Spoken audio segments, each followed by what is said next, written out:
Okay, good morning and welcome to number 2 of our Canny, Corso and Amstaff training. We're going to do a little bit with Hector today, just because Hector's a bit more advanced, and then we'll go back home where there's less distractions for Hamish, because I want to show you what Hamish has learned in another day, and hopefully you'll be impressed. And you remember that we're training in a very positive way with something the dog likes, and Hector likes biscuits. And something I've been working on with Hector is barking, but not just speaking, but speaking loudly and quietly, which is quite difficult to do, and not difficult for me to do, but it's difficult for Hector to do. And how I start is when the dog gets excited. Something always excites your dog and makes him bark. It might be kids outside, it might be the door opening, and when the dog does that, you put a command on it. What do you say, or speak, or whatever you want.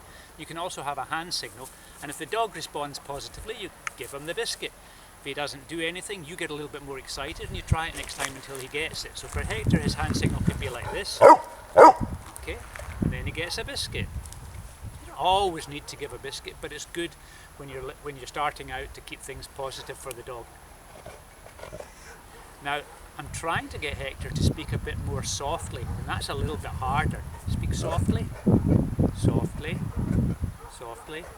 Hector, softly. You can maybe hear him huffing in the background there. And we do that just when he gets excited by trying to calm him down a bit. There we are. Good boy. And if we want him to speak loudly, or we say, what do you say, Hector? What do you say? Okay, and we give him a biscuit. Okay, so that's a little bit about how to get your dog to bark, and we'll look at how Hamish is doing with his lessons just shortly, and we'll put that on the same video. So another couple of things to mention maybe is how often you should train your dog. And I interact with my dogs many times during the day, and every time I interact with them, I tell them to do something. Maybe it's just sit or down or come to heel, and that keeps the dog getting stimulated by you, and it also makes him realize that when you interact with him, he's probably going to have to do something. He doesn't get away with just running around crazy.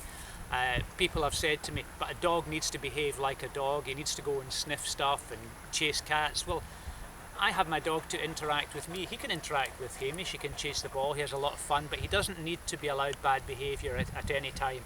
And while we keep things positive, we don't allow nonsense. Do we, Hector? Do we allow nonsense?